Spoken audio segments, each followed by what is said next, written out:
بسم اللہ الرحمن الرحیم۔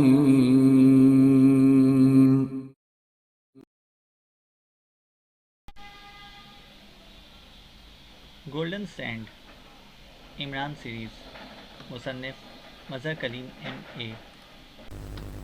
عمران اور فیاض دونوں غیر ملکی بنے ہوئے تھے، جبکہ کلثوم کا عمران نے صرف چہرہ بدل دیا تھا۔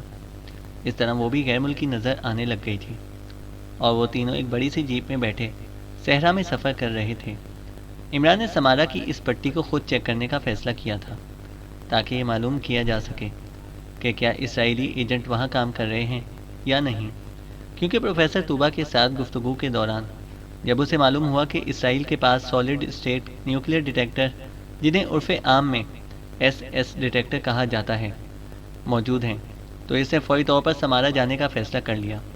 اس کا پروگرام تو یہی تھا کہ فواد کی مدد سے پروگرام بنائے گا، لیکن دوسرے روز جب اس نے فواد کو فون کیا تو اس کے ملازم نے بتایا کہ فواد کسی ضروری کام کے لیے فوری طور پر ملک سے باہر گیا ہے، اور کہہ گیا ہے کہ وہ 1-2 روز بعد لوٹے گا۔ چنانچہ عمران کو اس کے بغیر ہی پروگرام بنانا پڑا، کیونکہ ایس ڈیٹیکٹر سے مدفون مقبرہ بہت ہی کم وقت میں تلاش کیا جا سکتا تھا۔ اس لیے عمران 2-3 دن مزید نہیں رک سکتا تھا۔ اسے مدفون مقبرے سے زیادہ اس بات سے دلچسپی تھی کہ آخر اسرائیل اس مقبرے سے کیا کام لینا چاہتا ہے، جس کے لیے اس نے اس قدر پیچیدہ سازش کی ہے۔ ویسے آرجر سے ملنے والی فائل کے بعد اسے یقین ہو گیا تھا کہ مصر میں اسرائیلی ایجنٹوں کی خاصی تعداد سرگرم عمل ہے۔ اس طرح یقیناً اس کی یہاں آمد کی خبر بھی اسرائیل کے خفیہ حلقوں تک پہنچ گئی ہوگی، لیکن اب تک کوئی ایسی بات سامنے نہ آئی تھی جس سے عمران یہ سمجھتا کہ یہاں اس کی موجودگی کو مارک کیا گیا ہے۔ لیکن پھر بھی احتیاطاً اس نے اپنا فیاض کا اور کلثوم کا میک اپ کر لیا تھا۔ کلثوم جھاڑ کے کانٹے کی طرح اس کے پیچھے پڑ گئی تھی کہ وہ عمران کے ساتھ ہی اس مدفون مقبرے کی تلاش میں جائے گی۔ پہلے تو عمران نے اسے ٹالنے کی کوشش کی، لیکن پھر اس نے اپنا ارادہ بدل دیا اور کلثوم کو ساتھ لے جانے کا فیصلہ کیا، کیونکہ کلثوم بہرحال ڈاکٹر عمر عبدال کی بیٹی تھی، اور اس حیثیت سے اسے سارا مصری محکمہ آثار قدیمہ جانتا تھا، اور واقعی ہوا بھی ایسا ہی۔ کلثوم کی وجہ سے انہیں چیک پوسٹ پر نہ روکا گیا، اور وہ اطمینان سے صحرا میں داخل ہو گئے۔ صحرا میں کافی اندر آنے کے بعد چیکنگ پوسٹ والا چکر ختم ہو گیا، تو عمران نے کلثوم کے چہرے پر میک اپ کر دیا، تاکہ اگر اسرائیلی ایجنٹوں سے کہیں بھی واسطہ پڑ جائے تو وہ کلثوم کو پہچان کر ان کے متعلق نہ باخبر ہو جائیں۔ عمران نے بھاگ دوڑ کر کے ایسے کاغذات بنوا لیے تھے جن سے وہ بین الاقوامی سیاح ظاہر ہوتے تھے۔ بڑی سی جیپ کے اندر موجود تھیلیوں میں عمران نے صحرا میں استعمال ہونے والا تقریباً سارا سامان بھرا ہوا تھا۔ اسے خاص طور پر ان گولیوں کی خاصی بڑی تعداد ساتھ لے لی تھی، جنہیں چوسنے سے پیاس بجھ جاتی ہے۔ اس کے باوجود پانی کی چھاگلیں بھی کافی تعداد میں موجود تھیں۔ عمران نے سمارا کی پٹی میں جلد از جلد داخل ہونے کے لیے دریائے نیل کے کنارے پر موجود شہر الیوت کا انتخاب کیا تھا۔ وہاں سے سمارا کی پٹی کافی قریب ہو جاتی تھی۔ جیپ اور دوسرا سامان اس نے کارگو کے ذریعے پہلے ہی الیوت پہنچایا، اور خود وہ جہاز کے ذریعے الیوت پہنچ گئے، اور پھر وہاں سے وہ صحرا میں داخل ہوئے۔ اسٹیئرنگ عمران کے ہاتھوں میں تھا، اور اس وقت وہ صحرا میں تقریباً 30-40 کلومیٹر کا فاصلہ طے کر چکے تھے۔ رات کا وقت تھا، اس لیے وہ بڑے اطمینان سے آگے بڑھے چلے جا رہے تھے۔ عمران کے ساتھ والی سیٹ پر کلثوم بیٹھی ہوئی تھی، جبکہ پچھلی سیٹ پر فیاض بیٹھا تھا۔ اگر جیپ خراب ہو گئی تو؟ فیاض نے ارد گرد پھیلے ہوئے ہیبت ناک صحرا کو دیکھتے ہوئے قدرے سہمے ہوئے لہجے میں کہا، تو پھر تم صحرا میں پکارتے پھرو گے، لیلا لیلا، اوہ سوری، سلمہ سلمہ، جبکہ مجھے اپنی فکر نہیں ہے، میرے پاس اصلی نہ صحیح نقلی لیلا تو موجود ہے۔ عمران نے مسکراتے ہوئے کہا، یہ سلمہ کون ہے؟ کلثوم نے ہنستے ہوئے پوچھا۔ وہ اپنی بات جان بوجھ کر نظر انداز کر گئی تھی۔ فیاض اس کا نصف بدتر ہے، عمران نے کہا، اور کلثوم کہکا مار کر ہنس پڑی۔ اچھا سمجھ گئی، سلمہ فیاض صاحب کی بیگم کا نام ہے، کلثوم نے ہنستے ہوئے کہا۔ تم غلط سمجھی ہو، عمران نے سنجیدہ لہجے میں کہا۔ کیوں؟ محاورہ تو یہی ہے کہ بیوی کو مرد کا نصف بہتر کہا جاتا ہے۔ اس طرح شوہر واقعی بیوی کا نصف بدتر ہو گیا، کلثوم نے کہا۔ محاورہ تو اپنی جگہ درست ہے، لیکن سلمہ کو فیاض کی بیگم کہنے کی بجائے اگر تم فیاض کو سلمہ کی بیگم کہو تو پھر محاورہ بالکل درست ہو جاتا ہے، عمران نے کہا، اور کلثوم کے کہے سے جیپ گونج اٹھی۔ بکواس مت کرو، تم ہی اسے شہد دے کر سر چڑھا لیتے ہو، فیاض نے ہونٹ بھیجتے ہوئے کہا۔ جب سر ہی رن وے بنا ہوا ہو تو پھر کیا رکاوٹ ہو سکتی ہے؟ عمران نے مسکراتے ہوئے فیاض کے آدھے سے زیادہ گنجے سر پر چوٹ کرتے ہوئے کہا۔ اچھا چھوڑو، یہ بتاؤ کہ تم آخر اتنا خرچ کیوں کر رہے ہو؟ حالانکہ وہ مدفون مقبرہ تم اکیلے تلاش نہیں کر سکتے، اور تلاش بھی کر لو تو اس میں سے کچھ نکال نہیں سکتے، کیونکہ قانون کے مطابق مدفون مقبروں سے نکلنے والا ایک تنکا بھی حکومت مصر کی ملکیت ہوتا ہے۔ کلثوم نے کہا۔ میں مقبرے سے کچھ نکالنے تھوڑی جا رہا ہوں، عمران نے بڑے سنجیدہ سے لہجے میں کہا۔ تو پھر؟ کلثوم نے حیرت بھرے انداز میں چونک کر پوچھا۔ میں تو اس میں کچھ رکھنے جا رہا ہوں، عمران نے سر ہلاتے ہوئے جواب دیا۔ رکھنے جا رہے ہو؟ کیا مطلب؟ کیا رکھنے جا رہے ہو؟ کلثوم کے لہجے میں واقعی بے پناہ حیرت تھی۔ مجھے اطلاع ملی ہے کہ وہاں موجود حنوط شدہ ممی اپنی زندگی میں اس قدر غصہ ور تھی کہ مرنے کے بعد بھی اس کا غصہ ختم نہیں ہوا، اس لیے وہ غصے کی آگ میں جل کر راکھ ہو گئی۔ اب تم خود سوچو، جب یہ مقبرہ موجودہ دنیا کے سامنے آئے گا اور وہاں ممی موجود ہی نہ ہوگی تو قدیم مصری بادشاہوں کی کتنی بے عزتی ہوگی۔ اور مجھے چونکہ قدیم بادشاہوں سے بڑی ہمدردی ہے، اس لیے میں نے سوچا کہ چلو کیا یاد کریں گے قدیم مصری بادشاہ، عمران نے کہا اور پھر خاموش ہو گیا۔ بات کیا ہوئی؟ کلثوم نے آنکھیں نکالتے ہوئے پوچھا۔ ابھی تو کوئی بات ہی نہیں ہوئی، وہ مانتی ہی نہیں، دیکھو کوشش جاری ہے، مان ہی جائے گی، عمران نے منہ بناتے ہوئے کہا۔ کس کی بات کر رہے ہو؟ کیا صحرا میں آ کر تمہارا دماغ خراب ہو گیا ہے؟ کلثوم اور زیادہ الجھ گئی۔ جو مانتی نہیں؟ اب دیکھو، جبرن تو میں شادی نہیں کر سکتا، شریف آدمی ہوں، اس لیے تو میں صحرا میں لے آیا ہوں، کیونکہ عشق اور صحرا میرے خیال میں لازم و ملزوم کی حیثیت رکھتے ہیں۔ مجنوں اور لیلا کا عشق، سسی پنوں کا عشق، عمران اور کلثوم کا عشق، وغیرہ وغیرہ، عمران نے کہا اور اس کے ساتھ ہی اسے تیزی سے اپنا جسم دوسری طرف کو سکیڑ لیا، کیونکہ کلثوم کا گھومتا ہوا ہاتھ اسٹیئرنگ سے جا ٹکرایا تھا۔ ارے ارے، صحرا میں ہاتھ پیروں کی بجائے صرف زبان ہلائی جاتی ہے، یہاں تو بس پکارا جاتا ہے، جیسے مجنوں لیلا کو پکارتا ہے۔ حالانکہ اگر اس کے ہاتھ پیروں میں ذرا بھی حرکت ہوتی تو لیلا کو اٹھا کر لے جاتا۔ اب خود سوچو، یہاں صحرا میں کوئی پولیس کے پہرے تو نہیں لگے ہوئے نا؟ عمران نے کہا اور کلثوم اس بار بے اختیار ہنس پڑی۔ تم واقعی شیطان ہو، پکے شیطان، مجال ہے جو باز آ جاؤ، لیکن یہ سسی پنوں کیا ہے؟ میں تو پہلے یہ نام کبھی نہیں سنے، کلثوم نے لاچارگی کے سے انداز میں ہنستے ہوئے کہا۔ یہ بھی لیلا مجنوں کی کس قبیل کے لوگ تھے بیچارے، لیکن تم فکر نہ کرو، تمہیں میں اس قبیل کے انجام سے دوچار نہیں ہونے دوں گا، عمران نے مسکراتے ہوئے کہا۔ اچھا سمجھ گئی، بہرحال تم کہہ رہے تھے کہ تم جو کچھ رکھنے جا رہے ہو مقبرے میں، کلثوم نے سر ہلاتے ہوئے کہا۔ ہاں، میرا فیصلہ اب بھی وہی ہے، لیکن اب جنس بدل گئی ہے، عمران نے منہ بناتے ہوئے کہا۔ جنس بدل گئی ہے؟ یا آخر تم اچانک بہکی بہکی باتیں کیوں شروع کر دیتے ہو؟ کلثوم نے بری طرح جھلائے ہوئے لہجے میں کہا۔ ہاں، پہلے میرا خیال تھا کہ ملکہ سلامت کی ممی مقبرے میں رکھ دوں گا، لیکن اب ملکہ کی بجائے غلام کی ممی رکھی جائے گی، پیچھے مڑ کر دیکھو، عمران نے مسکراتے ہوئے کہا، اور کلثوم نے تیزی سے مڑ کر پیچھے دیکھا۔ ارے یہ فیاض صاحب تو گہری نیند سو رہے ہیں، اس لیے خاموشی تھی، کلثوم نے مسکراتے ہوئے کہا۔ اب معلوم ہو گیا کہ جنس کیوں بدل گئی ہے، عمران نے مسکراتے ہوئے کہا اور کلثوم بے اختیار کہکا مار کر ہنس پڑی۔ اچھا، تو تم مجھے اس مقبرے میں رکھنے کی بات کر رہے تھے، تم ابھی مجھے جانتے ہی نہیں، میری بجائے وہاں تم پڑے نظر آتے، میں نے باقاعدہ مارشل آرٹ سیکھا ہوا ہے، بلیک بیلٹ ہوں، کلثوم نے ہنستے ہوئے کہا۔ اوہ، پھر زندہ کیسے پھر رہی ہو؟ لیکن اوہ، ارے ہو سکتا ہے تم روح ہو؟ ارے باپ رے، اس قدر خوفناک صحرا میں روح کے ساتھ، عمران نے کانپتے ہوئے لہجے میں کہا۔ پھر وہی بہکی بہکی باتیں، سیدھی طرح بکواس نہیں کر سکتے تم، کلثوم ایک بار پھر جھنجھلا گئی۔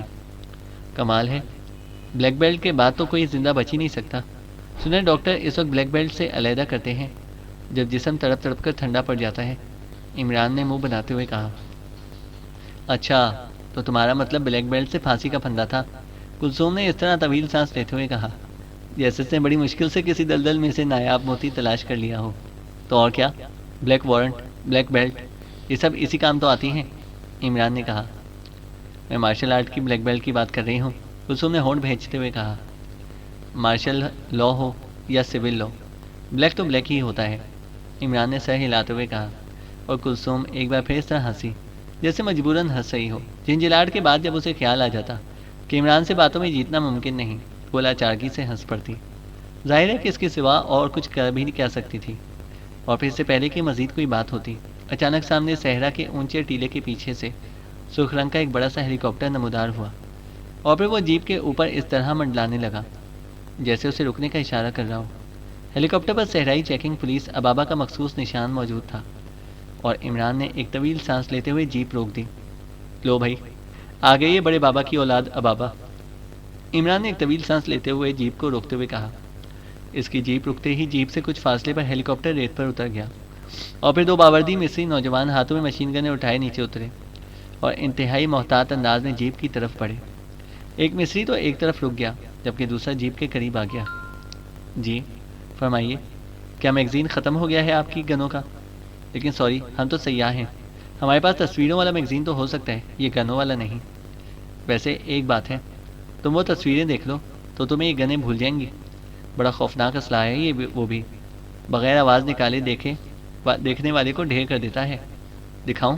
عمران کی زبان اس قدر تیزی سے چل پڑی تھی کہ نوجوان ایک لفظ بھی جواب میں نہ بول سکا۔ زیادہ بکواس کی ضرورت نہیں، جیپ سے باہر آ جاؤ تم لوگ، ہم چیک کریں گے، نوجوان نے عمران کے خاموش ہوتے انتہائی سخت لہجے میں کہا، اور اس کی تیز نظروں نے جیپ کے اندر کا جائزہ لے لیا۔ ہم سیاح ہیں مسٹر سارجنٹ، اور ہمارے پاس نہ صرف کاغذات ہیں بلکہ ڈاکٹر عمر عبدال کا مخصوص اجازت نامہ بھی ہے۔ جانتے ہو ڈاکٹر عمر عبدال کو؟ عمران سے پہلے ہی کلثوم نے چیخ کر کہا، اور عمران ہونٹ بھینچ کر رہ گیا کیونکہ وہ یہاں ڈاکٹر عمر عبدال کا نام سامنے نہ لانا چاہتا تھا، لیکن ظاہر ہے کہ اب کلثوم کو وہ کیسے سمجھا سکتا تھا۔ سب کچھ ہم چیک کر لیں گے، پہلے تم باہر آؤ، اور یہ جو سو رہا ہے اسے بھی باہر نکالو، نوجوان نے انتہائی کرخت لہجے میں کہا۔ اٹکھیلی بہتر ہے، باہر ہی نکل پڑیں، عمران نے منہ بناتے ہوئے کلثوم سے کہا۔ کیا مطلب؟ کیا تم مجھے اٹکھیلی کہہ رہے ہو؟ یہ کیا چیز ہے؟ کلثوم اس سچویشن میں بھی غصہ دکھانے سے باز نہ آ سکی۔ اٹکھیلی نہیں جانتی آپ؟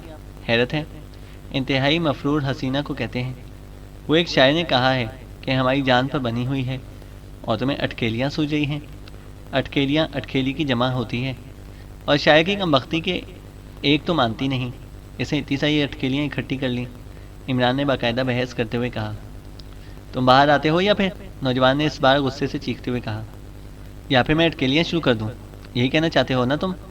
عمران نے کہا اور دروازہ کھول کر نیچے اتر آیا۔ ادھر کلثوم نے پیچھے مڑ کر ہاتھ بڑھایا اور سیٹ پر سوئے ہوئے فیاض کو بری طرح جھنجھوڑ دیا۔ کیا ہے کیا ہے؟ فیاض نے بڑبڑا کر کہا، اور چونکہ وہ انتہائی گہری نیند سے جاگا تھا اس لیے ظاہر ہے اسے اردو ہی بولنی تھی۔ باہر نکلو، ابابا چیک کر رہی ہے، کلثوم نے ہونٹ بھینچتے ہوئے کہا، اور پھر خود بھی اچھل کر نیچے اتر گئی۔ ابابا؟ تو کیا اس صحرا میں لڑکیاں چیکنگ کرتی ہیں؟ فیاض نے حیرت بھرے انداز میں کہا، اور پھر دروازہ کھول کر وہ بھی نیچے اتر آیا۔ وہ شاید ابابا کسی لڑکی کا نام سمجھا تھا۔ عمران اور کلثوم بڑے مطمئن انداز میں ایک طرف کھڑے تھے، چنانچہ فیاض بھی حیرت بھرے انداز میں ادھر ادھر دیکھتا ہوا ان کے قریب جا کھڑا ہوا۔ کہاں ہے وہ ابابا؟ مجھے تو نظر نہیں آ رہی، فیاض نے حیرت بھرے انداز میں ادھر ادھر دیکھتے ہوئے کہا، اور عمران اس کی بات سن کر ہنس پڑا۔ یہاں صحرائی چیکنگ پولیس کو ابابا کہتے ہیں، یہ کسی لڑکی کا نام نہیں ہے، عمران نے مسکراتے ہوئے کہا۔ وہ مشین گن بردار جو ایک طرف کھڑا تھا، اسے اپنی مشین گن کا رخ ان کی طرف کر لیا تھا، جبکہ جیپ کے قریب موجود نوجوان ان کے نیچے اترتے ہی اچھل کر جیپ میں داخل ہو گیا۔ ہیلی کاپٹر عمران اور اس کے ساتھیوں کے دائیں ہاتھ پر تھا، البتہ عمران کی توجہ جیپ کی طرف ہی تھی کیونکہ اسے سیٹوں کے نیچے مخصوص خفیہ خانوں میں خاصا جدید اسلحہ بھرا ہوا تھا، اس لیے اسے دراصل اس اسلحے کی فکر تھی۔ اسی لمحے ہیلی کاپٹر سے ایک نوجوان نے سر باہر نکالا اور دوسرے لمحے اس کے ہاتھوں میں ایک چپٹی نال کی گن کی جھلک دکھائی دی، اور پھر چٹک کی آواز کے ساتھ ہی گن کے سرے سے نارنجی رنگ کا شعلہ سا نکلا، اور عمران، کلثوم اور فیاض تینوں کو یوں محسوس ہوا جیسے کسی نے اچانک انہیں اٹھا کر ریت پر پٹک دیا ہو۔ وہ واقعی اس طرح اچھل کر پہلو کے بل ریت پر گرے، اور نیچے گرتے ہی عمران نے یکلخت اٹھنے کی کوشش کی، لیکن دوسرے لمحے اس کے ذہن پر اس قدر تیزی سے سیاہ پردہ کھنچ گیا کہ اسے اپنے آپ کو سنبھالنے کی ایک لمحے کے لیے بھی مہلت نہ ملی۔ فواد رات کو تو یہی پروگرام بنا کر سویا تھا کہ پہلے وہ لیبیا جا کر اپنے دوستوں کی مدد سے ٹڈی دل سروے کرنے والے شعبے سے مخصوص ہیلی کاپٹر اور کاغذات اور متعلقہ سامان وغیرہ ارینج کر کے واپس آئے گا، اور پھر یہاں سے عمران اور علی جان کو ساتھ لے کر واپس جائے گا، اور پھر وہاں سے وہ سمارا کی پٹی کی چیکنگ کے لیے چل پڑیں گے۔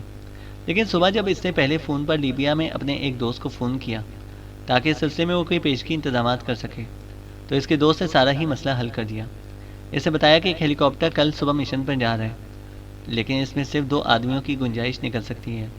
اگر وہ آ جائے تو فوری طور پر یہ کام ہو سکتا ہے، ورنہ دوسری صورت میں مشن پر جانے کے لیے ہیڈ کوارٹر سے باقاعدہ اجازت نامہ حاصل کرنا پڑے گا۔ تو فواد نے فوری طور پر اپنا پروگرام بدل دیا۔ اس نے عمران سے بات کرنے کی بجائے پہلے خود سمارا کی اس پٹی کو چیکنگ کا پروگرام بنایا، کیونکہ اطلاع قطعی مبہم سی تھی، صرف اتنی کہ ابابا کے چیف کو 50 لاکھ مسی پاؤنڈز غیر ملکی دیکھ کر خریدا گیا ہے کہ اس کی فورس کا کوئی آدمی ایک ہفتے تک سمارا کی پٹی میں داخل نہ ہوگا۔ لیکن کیوں؟ اور اس کیوں کا مطلب معلوم کرنے کے لیے وہ اس پٹی کو چیک کرنا چاہتا تھا۔ اس لیے اس نے سوچا کہ پہلے وجہ معلوم کر لے۔ اگر کوئی ایسی بات سامنے آئی جسے عمران تک پہنچانے کی ضرورت محسوس ہوئی تو وہ پہنچا دے گا، ورنہ دوسری صورت میں وہ براہ راست X2 کو بھی رپورٹ کر سکتا تھا۔ چنانچہ اس نے ملازم سے یہی کہا کہ اگر عمران صاحب کا فون آئے تو انہیں بتا دیا جائے کہ وہ ایک ضروری کام سے 2-3 روز کے لیے ملک سے باہر جا رہا ہے۔ اسے یقین تھا کہ 2-3 روز میں وہ چیکنگ مکمل کر کے واپس آ جائے گا۔ اس کے بعد اس نے علی جان کو بلایا اور اسے ساتھ لے کر وہ ایک تیز رفتار چارٹر طیارے کے ذریعے لیبیا پہنچ گیا۔ وہاں باقی سروے مشن تیار کھڑا تھا، اور چونکہ فواد کا دوست خود اس مشن کا انچارج تھا اور اس کے ساتھ اس کے اسسٹنٹ نے جانا تھا، اس لیے فواد کے اصرار پر اس نے مشن پورا ہی فواد کے حوالے کر دیا، کیونکہ مشن میں کوئی خاص بات موجود نہ تھی، عام روٹین کا مشن تھا۔ انہوں نے صحرا کو پرواز کرنے کے بعد واپس آ کر ہیڈ کوارٹر کو صرف یہی رپورٹ دینی تھی کہ کہیں ٹڈی دل کے انڈے تو نظر نہیں آئے۔ ایسے مشن ہر ہفتے انجام دیے جاتے تھے، اس لیے یہ روٹین کا مسئلہ تھا۔ اس لیے اس نے یہی سوچا تھا کہ فواد سے ملنے والی بھاری رقم کو ہاتھ سے جانے نہ دے گا۔ جب فواد واپس آئے گا تو وہ ہیڈ کوارٹر یہی رپورٹ دے دے گا کہ مشن خالی رہا، کہیں ٹڈیاں یا ان کے انڈے نظر نہیں آئے۔ فواد نے اسے بتایا تھا کہ وہ ایک انتہائی اہم کام کے لیے صحرا میں جانا چاہتا ہے، اور چونکہ وہ یہ کام ابابا کی نظروں سے بچ کر کرنا چاہتا ہے، اس لیے سروے ہیلی کاپٹر کی ضرورت ہے۔ فواد نے اپنے دوست کے اصرار کے باوجود اسے اصل بات کی ہوا بھی نہ لگنے دی۔ بس اسے چند بڑے نوٹ اسے دے دیے تھے کہ وہ بس عیش کرے۔ ان نوٹوں کے بعد اس کے دوست کا بھی اصرار ختم ہو گیا اور فواد علی جان کو ساتھ لے کر ہیلی کاپٹر اڑاتا ہوا صحرا کی طرف چل پڑا تھا۔ اس کے پاس ایک بریف کیس موجود تھا، چنانچہ صحرا میں داخل ہو کر اس نے ہیلی کاپٹر ایک طرف روکا اور پھر اس بریف کیس میں موجود ماسک میک اپ سامان کی مدد سے ان دونوں نے حلیے تبدیل کر لیے۔ اب فواد اپنے دوست کے حلیے میں تھا، جبکہ علی جان اس کے اسسٹنٹ کے میک اپ میں آ گیا۔ فواد کے دوست کا نام علی پاشا تھا، اس لیے فواد بھی اب علی پاشا بن چکا تھا، لیکن علی پاشا کے اسسٹنٹ کا نام احمد علی تھا، اس لیے علی جان نے اپنا وہی نام برقرار رکھا۔ فواد نے کاغذات علی پاشا سے لے لیے تھے، اس لیے اب وہ پوری طرح مطمئن تھا۔ ہیلی کاپٹر انتہائی تیز رفتاری سے صحرا پر پرواز کر رہا تھا۔ چونکہ یہ ہیلی کاپٹر بالکل جدید اور خاصا تیز رفتار تھا، اس لیے فاصلہ واقعی انتہائی تیزی سے طے ہو رہا تھا۔ آخر وہاں کیا ہو رہا ہوگا باس؟ آپ نے کچھ اندازہ تو لگایا ہے؟ ساتھ بیٹھے ہوئے علی جان نے کہا۔ نہیں، میں نے اندازہ لگانے کی بے حد کوشش کی ہے، لیکن کچھ اندازہ نہیں لگا سکا۔ کوئی بات سمجھ میں ہی نہیں آتی۔ بہرحال وہاں پہنچ کر ہی کچھ اندازہ ہو سکے گا، فواد نے سر ہلاتے ہوئے کہا، اور علی جان نے بھی اس بات میں سر ہلا دیا۔ انہوں نے اپنی پرواز تبروک سے شروع کی تھی، اس لیے وہ جلد ہی سرحدی قصبے سیوا کو کراس کرتے ہوئے لیبیا کی سرحد سے مصر کی سرحد میں داخل ہو گئے۔ اب فواد نے ہیلی کاپٹر کا رخ براہ راست البوینی کی طرف کر دیا تھا، کیونکہ سروے ڈپارٹمنٹ کے آدمی ہونے کی وجہ سے اب انہیں کسی خطرے کا اندیشہ باقی نہ رہا تھا۔ ہیلی کاپٹر جیسی البوینی سے 10-12 کلومیٹر کے فاصلے پر پہنچا، اچانک ٹرانسمیٹر کی بتی جل اٹھی اور ساتھ ہی ایک تیز اور کرخت آواز ابھری، ہیلو ہیلو پائلٹ، شناخت کراؤ اور ہیلی کاپٹر کی رفتار آہستہ کر دو فوراً، ورنہ تمہارے ہیلی کاپٹر کو ہٹ کر دیا جائے گا، اوور۔ بولنے والے کے لہجے میں بے پناہ سختی تھی، اور فواد اور علی جان نے حیرت بھرے انداز میں ایک دوسرے کو دیکھا، اور فواد نے رفتار آہستہ کر لی۔ کون شناخت مانگ رہا ہے؟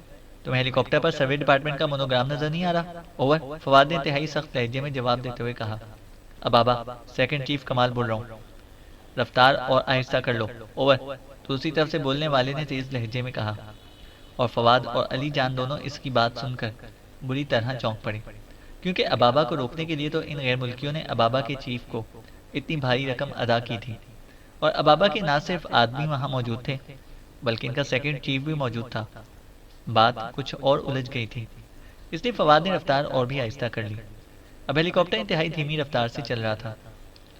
میں علی پاشا بول رہا ہوں، سروے انسپکٹر، میرے ساتھ میرا اسسٹنٹ احمد علی ہے، ہم ٹڈی دل کے سروے پر نکلے ہوئے ہیں، اوور، فواد نے جواب دیا۔ سنو علی پاشا، ہیلی کاپٹر کو فوراً نیچے اتار دو، مصری حکومت اس علاقے میں ایک اہم ترین مشن سر انجام دے رہی ہے، اس لیے مکمل چیکنگ کے بعد ہی تمہیں آگے بڑھنے کی اجازت دی جائے گی۔ فوراً ہیلی کاپٹر کو اتار لو، میں خود آ رہا ہوں، اور اگر تم نے حکم کی تعمیل نہ کی تو ہمیں یہ بھی حکم ہے کہ ہم تمہارے ہیلی کاپٹر کو میزائل سے ہٹ کر دیں۔ فوراً اتارو، اوور۔ دوسری طرف سے سیکنڈ چیف کی کمال کی گرجتی ہوئی آواز سنائی دی۔ ٹھیک ہے، ہمیں کوئی اعتراض نہیں ہے، آپ بے شک اپنی تسلی کر لیں، مسی حکومت سے تعاون کرنا ہماری ڈیوٹی میں شامل ہے۔ میں ہیلی کاپٹر اتار رہا ہوں، اوور، فواد نے ہونٹ بھیجتے ہوئے کہا، اور اس کے ساتھ ہی اس نے ہیلی کاپٹر کو فضا میں معلق کیا، اور اس کے بعد اس نے اسے ایک اونچے سے ٹیلے کی سائڈ میں اتار دیا۔ ٹھیک ہے، تم نے عقلمندی سے کام لیا ہے، میں آ رہا ہوں چیکنگ کے لیے، اوور اینڈ آل، دوسری طرف سے کہا گیا، اور اس کے ساتھ ہی ٹرانسمیٹر آف ہو گیا۔ یہ کیا بات ہوئی؟ یہاں تو نہ صرف ابابا بلکہ اس کا سیکنڈ چیف بھی موجود ہے، حالانکہ ابابا کو معاہدے کے مطابق کیا نہیں ہونا چاہیے تھا؟ ٹرانسمیٹر آف ہوتے ہی علی جان نے کہا، یہی بات میری سمجھ میں نہیں آ رہی، اس کا مطلب ہے کہ کوئی انتہائی گہرا کھیل کھیلا جا رہا ہے، فواد نے ہونٹ چباتے ہوئے کہا۔ لیکن ابابا کی یہاں موجودگی کے بعد کسی غیر ملکی کے کھیل کھیلنے کی کیا گنجائش باقی رہ جا سکتی ہے؟ علی جان نے کہا۔ اسی لمحے ایک ٹیلے کے پیچھے سے ابابا کا مخصوص ہیلی کاپٹر نمودار ہوا، اور پھر وہ ان کے ہیلی کاپٹر کے قریب آ کر ریت پر اتر گیا۔ فواد اور علی جان ہیلی کاپٹر کو آتا دیکھ کر پہلے ہی اپنے ہیلی کاپٹر سے نیچے اتر آئے۔ فواد نے کاغذات کا مخصوص بیگ ہاتھ میں پکڑا ہوا تھا۔ ابابا کے ہیلی کاپٹر سے 4 مسلح افراد نیچے اترے، ان کے جسموں پر ابابا کی مخصوص یونیفارمز تھیں اور ہاتھوں میں مشین گنیں۔ وہ پھیل کر آگے بڑھے، اور دوسرے لمحے انہوں نے ان دونوں کو چاروں طرف سے اس طرح گھیر لیا جیسے وہ مجرم ہوں، جبکہ ایک لمبا ترنگا آدمی تیزی سے آگے بڑھا۔ اس کی یونیفارم پر موجود اسٹار بتا رہے تھے کہ وہ واقعی سیکنڈ چیف ہے۔ آپ لوگ ادھر ہو جائیں، ہم پہلے ہیلی کاپٹر کی تلاشی لیں گے، سیکنڈ چیف نے کڑک لہجے میں کہا، اور فواد اور علی جان خاموشی سے اس کے اشارے کے مطابق اپنے ہیلی کاپٹر سے کچھ دور ہٹ کر کھڑے ہو گئے، اور سیکنڈ چیف خود اچھل کر ہیلی کاپٹر میں داخل ہو گیا۔ فواد اور علی جان خاموش کھڑے رہے۔ 3 مشین گنیں ابھی تک ان کی طرف اٹھی ہوئی تھیں۔ سیکنڈ چیف تھوڑی دیر بعد نیچے اترا اور تیزی سے ان کی طرف آیا۔ کاغذات دکھائیں، سیکنڈ چیف نے کہا، اور فواد نے خاموشی سے ہاتھ میں پکڑا ہوا بیگ اس کی طرف بڑھا دیا۔ سیکنڈ چیف نے بیگ کو کھول کر دیکھا اور اس میں سے کاغذات نکالے اور انہیں غور سے دیکھنے لگا۔ چند لمحوں تک دیکھنے کے بعد اس نے کاغذات واپس بیگ میں ڈالے اور بیگ فواد کے ہاتھ میں دے دیا۔ آپ واقعی درست لوگ ہیں، لیکن آپ آگے نہیں جا سکتے، آپ کو اپنا مشن ملتوی کرنا ہوگا، سیکنڈ چیف نے اس بار نرم لہجے میں کہا۔ وہ کیوں؟ فواد نے حیرت بھرے لہجے میں کہا۔ کیونکہ ایک اہم ترین خفیہ مشن سرکاری کے لیے ہم یہ سارا علاقہ ہر ایک کے لیے ممنوع قرار دے چکے ہیں، اور ایسا صرف 1 ہفتے کے لیے کیا گیا ہے۔ آپ 1 ہفتے بعد اطمینان سے اپنا مشن مکمل کر سکتے ہیں، سیکنڈ چیف نے کہا۔ لیکن اس سے پہلے کہ فواد کوئی جواب دیتا، ہیلی کاپٹر سے ایک آدمی نیچے اترا۔ باس، آپ کی ایمرجنسی کال ہے، اس نے زور سے آواز دے کر کہا۔ اوہ اچھا، آپ لوگ ابھی رکیں، ہو سکتا ہے کہ آپ کو کلیئرنس مل جائے، میں بات کر کے آتا ہوں، سیکنڈ چیف نے فواد اور علی جان سے مخاطب ہو کر کہا، اور پھر تیزی سے دوڑتا ہوا ہیلی کاپٹر کی طرف بڑھ گیا۔ فواد نے ہونٹ بھینچ لیے، بات تو اس معاہدے میں بس 1 ہفتے ہی کی تھی، لیکن کام معاہدے کے بالکل برعکس ہو رہا تھا۔ معاہدہ تو اس بات کا ہوا تھا کہ 1 ہفتے تک ابابا یہاں نہ آئے گی، اور یہاں 1 ہفتے کے لیے ابابا ہی پکٹنگ کر رہی تھی۔ تھوڑی دیر بعد سیکنڈ چیف دوبارہ ہیلی کاپٹر سے نیچے اترا اور تیز سے اس قدم اٹھاتا ان کے قریب آیا۔ میں نے بات کر لی ہے، لیکن حکام نہیں مانے، آپ کو واپس جانا ہوگا۔ اباؤٹ ٹرن، سیکنڈ چیف نے کڑک لہجے میں کہا، اور اس کا ایک ہاتھ یونیفارم کی جیب میں تھا۔ لیکن آپ میری بات تو سنیں، فواد نے کچھ کہنا چاہا۔ نان سینس، سیکنڈ چیف نے چیخ کر کہا، اور ساتھ ہی اس نے جیب سے ہاتھ نکالا، اور دوسرے لمحے فواد اور علی جان کے قدموں میں ہلکا سا دھماکہ ہوا، اور سفید رنگ کا دھواں یکلخت اوپر کو اٹھ کر ان کی ناک سے ٹکرایا، اور اس سے پہلے کہ فواد اور علی جان دونوں ہی کچھ سمجھتے، ان کے ذہن تاریک ہوتے چلے گئے، اور وہ کٹے ہوئے شہتیروں کی طرح ریت پر گر گئے۔ چینل کو سبسکرائب کریں اور بیل آئکن کو پریس کریں تاکہ ہماری ہر اپڈیٹ آپ کو بر وقت مل سکے۔